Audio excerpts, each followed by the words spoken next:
అందరికీ నమస్కారం. ఈరోజు మీ అందరికీ నేను వినిపించబోయే కథ హృదయ తరణి. రచయిత కృష్ణకుమారి వివిఎస్ గారు. ఇక కథలోకి వెళితే, హృదయ తరణిని ఎప్పుడూ సద్బుద్ధి అనే లంగరు వేసి మన ఆధీనంలో ఉంచుకోవాలి. తరణి అంటే ఓడ. మనసు అనే ఓడని మనం ఆధీనంలో ఉంచుకోకపోతే అది స్వార్థపు ఆలోచనలు అనే ప్రవాహానికి వాలుగా వెళ్ళి సుడిగుండంలో చిక్కుకొని దుఃఖానికి హేతువు అవుతుంది. టీవీలో స్వామీజీ ప్రవచనం.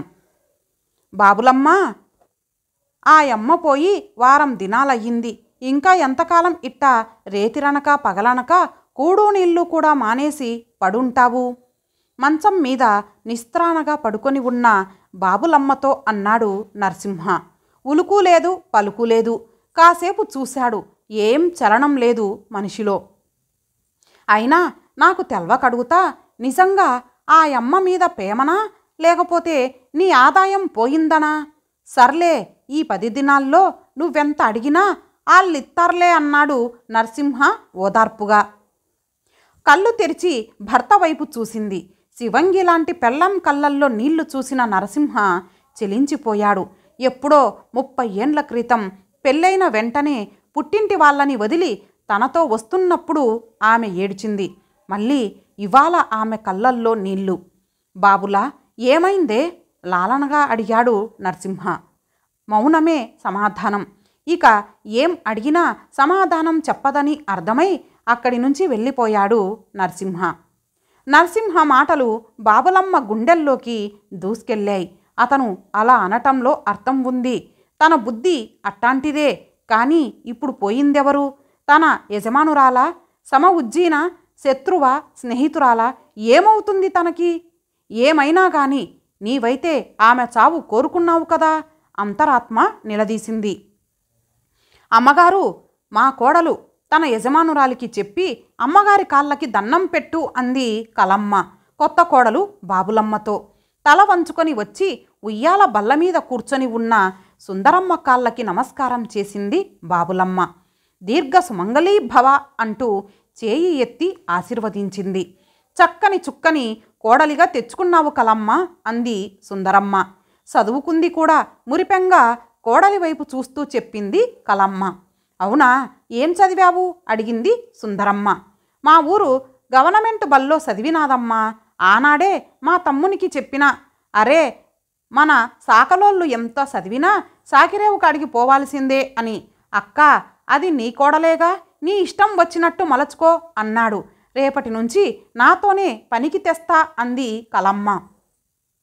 హాలు గుమ్మం తలుపు పట్టుకు నిలుచొని ఇదంతా చూస్తున్న తన చిన్న కోడలు రుక్మిణిని పిలిచి చెవిలో ఏదో చెప్పింది సుందరమ్మ. రుక్మిణి లోపలికి వెళ్ళి ఒక పల్లెంలో చీర, జాకెట్టు, పండ్లు, పసుపు, కుంకుమ, గాజులు తీసుకొని వచ్చింది. బొట్టు పెట్టి ఇవ్వు అని సుందరమ్మ అనగానే బాబులమ్మకి బొట్టు పెట్టి అన్నీ ఒడిలో పెట్టింది. బొట్టు పెడుతున్నప్పుడు రుక్మిణి కళ్ళు బాబులమ్మ అందాన్ని చూస్తుంటే బాబులమ్మ కళ్ళు రుక్మిణి కట్టుకున్న ఖరీదైన చీరని, ఒంటి నిండా వేసుకున్న నగలని పరీక్షగా చూశాయి. చిన్నమ్మగారికి దన్నం పెట్టు అన్నది కలమ్మ. అప్పటికే 2 అడుగులు వెనక్కి వెళ్ళిన బాబులమ్మ అయిష్టంగా ముందుకు 1 అడుగేసి తటపటాయిస్తూ నిలబడ్డది. ఒడి నిండా అన్ని పెట్టుకుని ఎలా వంగుతుందే, నాకు పెట్టిందిగా చాల్లే అంది సుందరమ్మ.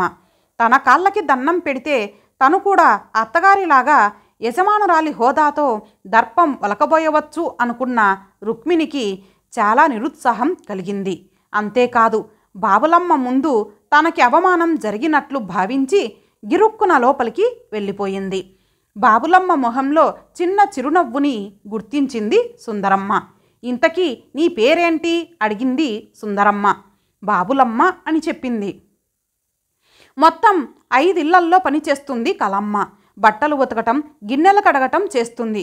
ఒక్క సుందరమ్మ ఇంట్లో మాత్రం వాకిలి చిమ్మి నీళ్లు చల్లి ముగ్గేయటం, ఇల్లు తొడవటం, గిన్నెలు కడగటం, బట్టలు ఉతకటం, ఇలా అన్ని పనులు చేస్తుంది. 25 సంవత్సరాల నుంచి పనిచేస్తున్నది కలమ్మ ఆ ఇంట్లో. సుందరమ్మ కలమ్మని ఒక పని మనిషిలా కాకుండా ఇంటి మనిషిలా చూసుకుంటుంది. అదే మాట బాబులమ్మతో అంది. అందరూ పెడతారే, కానీ మనసుతో పెట్టేది మాత్రం ఈ ఇంటి వాళ్ళే. నా తర్వాత కూడా నీవు ఈ ఇల్లు వదలవద్దు. చిన్నమ్మ కాళ్ళకి దండం పెట్టమంటే ఏంటా తలబిరుసు? ఇంకోసారి అట్టా చెయ్యమాక మందలించింది కలమ్మ.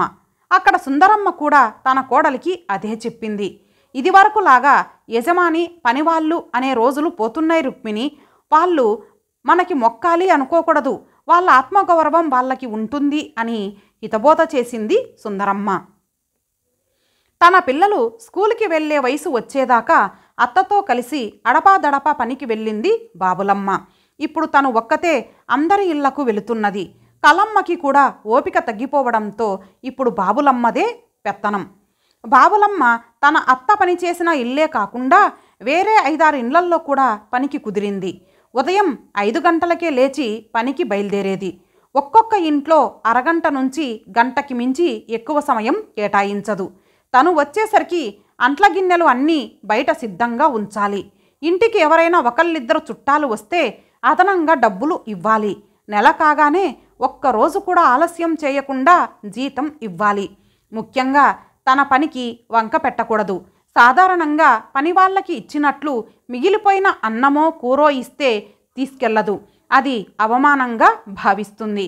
ఇంకా చాలా ఉన్నాయి బాబులమ్మ కండిషన్లు.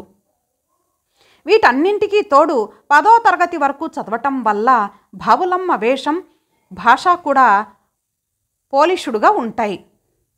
ఎవరికైనా పని నచ్చక మానేయమంటే ఆ ఇంటికి వేరే పని వాళ్ళని రానివ్వదు. మా అత్తమ్మ కాలం నుంచి ఇది నా ఇల్లు, మా పని నీవెట్ట చేస్తావు అని ఆ వచ్చిన వాళ్లపై రాక్షసిలాగా పోట్లాడేది. దాని నోటికి దడసి ఆ ఇళ్ల జోలికి ఎవరూ వచ్చేవాళ్ళు కాదు. చకచక బాబులమ్మ వీధిలో నడిచి వస్తుంటే శివంగి వీధిలో నడుస్తున్నట్టే ఉండేది. అంతేకాదు పని వాళ్ళందరికీ అదొక రోల్ మోడల్. దాని పనితీరు బాగుంటుందని, నాగాలు పెట్టదని, నోటికి భయపడి ఇలా ఒక్కొక్కళ్ళు ఒక్కొక్క కారణంతో బాబులమ్మతో సర్దుకుపోయారు. ఒక్క రుక్మిణి తప్ప. మొదటి చూపులోనే బాబులమ్మలోని పొగరుబోతుతనాన్ని గుర్తించింది రుక్మిణి. దీన్ని ఎంతలో ఉంచాలో అంతలోనే ఉంచాలి అనే నిర్ణయానికి ఆ రోజే వచ్చింది. బాబులమ్మ కడిగిన గిన్నెలు దాని ఎదురుగానే మళ్ళీ కడిగేది. ఇల్లు తుడుస్తుంటే ఇది తాకవద్దు అది తాకవద్దు అని ఆంక్షలు పెట్టేది. బాబులమ్మ కాఫీ తాగే గ్లాసు సపరేట్గా ఉండాలి. చాకలి చేత్తో చేస్తే చలవా అని అన్ని పనులు మా చేత చేయిస్తారు, మళ్ళీ మడీ దడి అని నీలుగుతారు అని ఎద్దేవ చేసేది బాబులమ్మ. ఒకళ్ళకి కులం చూసుకొని గర్వం, ఇంకొకళ్ళకి కులవృత్తి చూసుకొని అహం, ఒకళ్ళకి ఐశ్వర్యం చూసుకొని మిడిసిపాటు, మరొకరికి అందం చూసుకొని అతిశయం. అయితే ఇదంతా ప్రచ్ఛన్న యుద్ధంలాగే ఉండేది. దీనికి కారణం ఇద్దరికీ వాళ్ళ అత్తలంటే ఉన్న గౌరవం. ఇటు సుందరమ్మ అటు కలమ్మ ఇద్దరూ తమ కోడళ్ల మధ్య సయోధ్య కుదిరించటానికి ప్రయత్నించేవాళ్ళు కానీ ఇద్దరూ మౌనంగా వినేవాళ్ళు కానీ తగ్గేవాళ్ళు కాదు. సుందరమ్మ చనిపోయింది. కలమ్మ బాధ వర్ణనాతీతం. ఆ ఇంటితో ఇక తనకి రుణం తీరిపోయింది అనుకుంది. పెత్తనం మొత్తం రుక్మిణి చేతిలోకి వచ్చింది. ఆమె చేసిన మొదటి పని బాబులమ్మని పనిలో నుంచి తీయటం. కానీ అదంత సులువు కాలేదు. బాబులమ్మ రుక్మిణిని తన సమవుజ్జి అనుకుంటుంది. ఆమె అజమాయిషి నచ్చదు. ఇంట్లో పని చేసినంత మాత్రాన అణిగిమణిగి ఉండాలా అనే పౌరుషమే కానీ ఇల్లు మానేయాలని లేదు.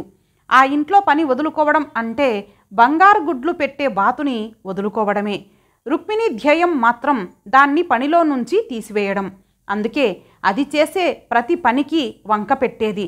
చివరికి విసిగిపోయిన బాబులమ్మ ఇక ఈ ఇంటి మొహం చూడను, మీరు పని ఎవరి చేత చేయించుకుంటారో చేయించుకోండి అని వెళ్ళిపోయింది.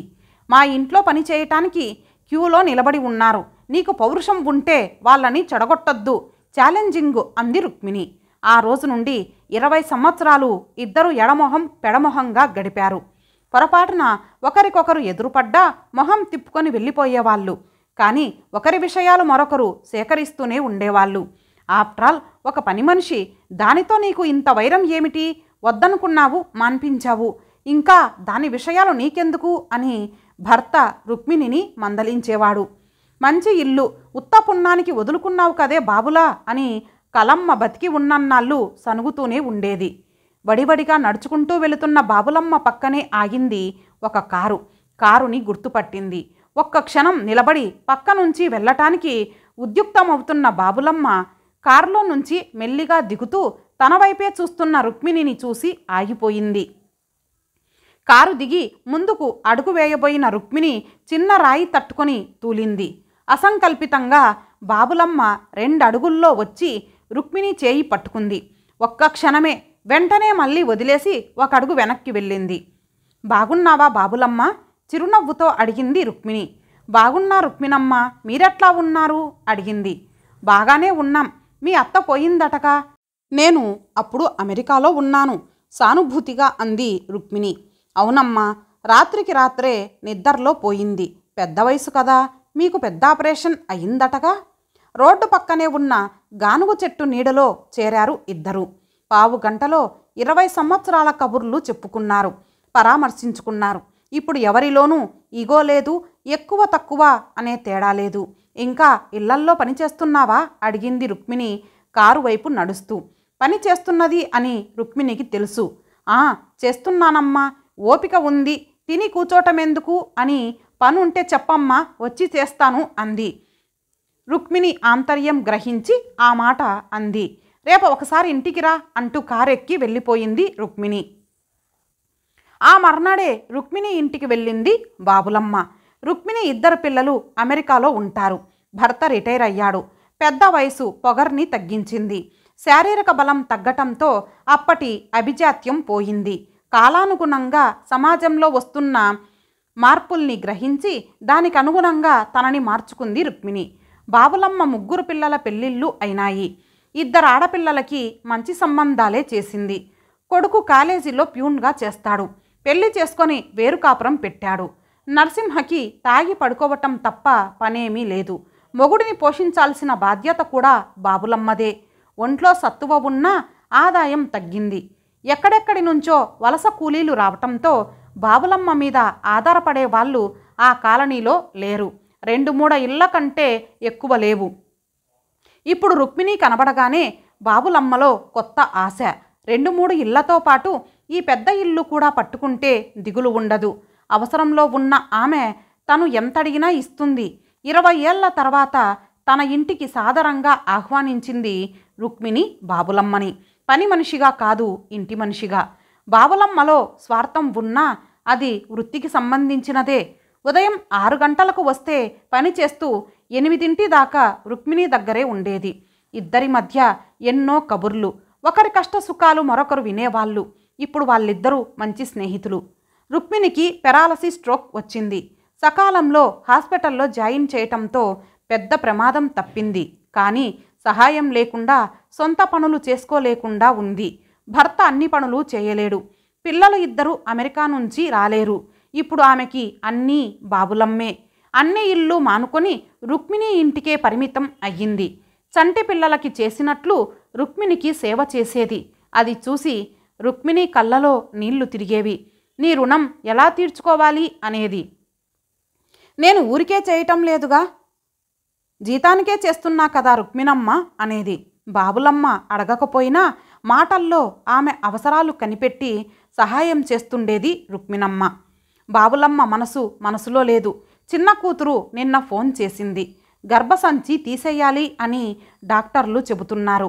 ఎంత తొందరగా వీలైతే అంత తొందరగా ఆపరేషన్ చేయాలి. అల్లుడు ఒట్టి దగుల్బాజీ గాడు. మీ అమ్మను అడిగి పైసలు తెస్తేనే ఆపరేషన్ చేయిస్తా అన్నాడు. ఎంత లేదన్నా 60-70 వేలు అవుతాయి.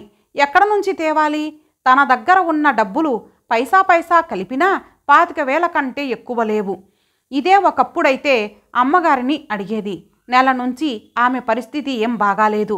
హాస్పిటల్లో చేర్పించవద్దని ఆమె కోరిక. వాళ్ళ ఫ్యామిలీ డాక్టర్ కూడా హాస్పిటల్లో చేర్పించినా పెద్ద ఉపయోగం లేదు. ఇంట్లోనే మందులు వాడుతూ ప్రాపర్ నర్సింగుతో జాగ్రత్తగా చూసుకోండి అన్నాడు. పిల్లలకి కబురు పెట్టారు. వాళ్ళు వస్తున్నారు. అన్యమనస్కంగానే రుక్మిణికి స్నానం చేయించింది. ఒళ్ళు తుడుస్తుండగా ఆమె దృష్టి రుక్మిణమ్మ వేలికున్న ఉంగరం మీద పడ్డది. హఠాత్తుగా 4 నెలల క్రితం రుక్మిణమ్మ తన భర్తతో అన్న మాటలు గుర్తుకొచ్చాయి. అవసరంలో పిల్లలు దగ్గర లేనప్పుడు ఎంత డబ్బు ఉండి ఏం లాభం? సేవ చేయాల్సిన కోడళ్ళు పరాయి దేశం నుంచి రాలేరు. మొదట్లో నేను ఈసడించుకున్న ఈ చాకలే నాకిప్పుడు చేస్తున్నది. దాని చాకిరీకి మనం ఇచ్చే జీతం తక్కువే. మీరు కోప్పడనంటే ఒకటి అడుగుతాను. మా అమ్మ నాకు ఇచ్చిన ఈ ఉంగరం నేను పోయాక బాబులమ్మకి ఇద్దామనుకుంటున్నా అన్నది.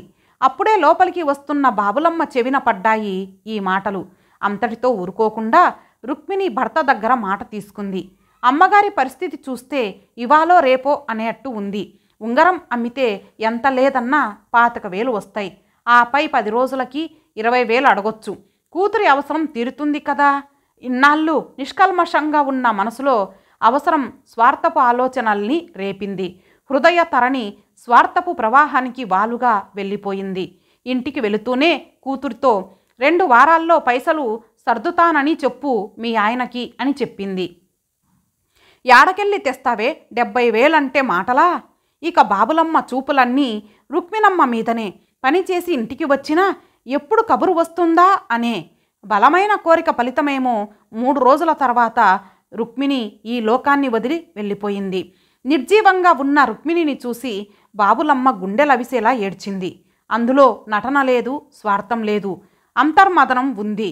తన కూతురు కోసం తనని మనస్ఫూర్తిగా అభిమానించిన ఒక మహాతల్లి చావుని తాను కోరుకున్నదా? ఛీ, ఎంతకి దిగజారాను. ఎవరికీ చెప్పుకోలేదు తన బాధ. చనిపోవడానికి ముందు రోజు తన మొహం వంకే చూస్తూ రుక్మిణి నవ్విన నవ్వు నీడలా వెంటాడుతున్నట్లే ఉంది. 12 రోజుల కార్యక్రమాలు అయిపోయాయి. రుక్మిణి భర్త భార్య కోరిక మేరకు ఉంగరం దానితో పాటు 12 రోజుల పనికి 20,000 తెచ్చి ఇచ్చాడు. ఉంగరం తీసుకొని తన వేలికి పెట్టుకుంది. డబ్బులు తీసుకెళ్ళి రుక్మిణి ఫోటో దగ్గర పెట్టి నమస్కారం చేసి వచ్చి, ఈ ఉంగరం అమ్మ గుర్తుగా తీసుకుంటా. నేను బతికి ఉన్నంతకాలం నా నేస్తం నాతోనే ఉంటుంది అని బయటికి నడిచింది. ఇంతటితో ఈ కథ సమాప్తం. మరలా మరొక మంచి కథతో కలుద్దాం. అంతవరకు సెలవు. నమస్తే.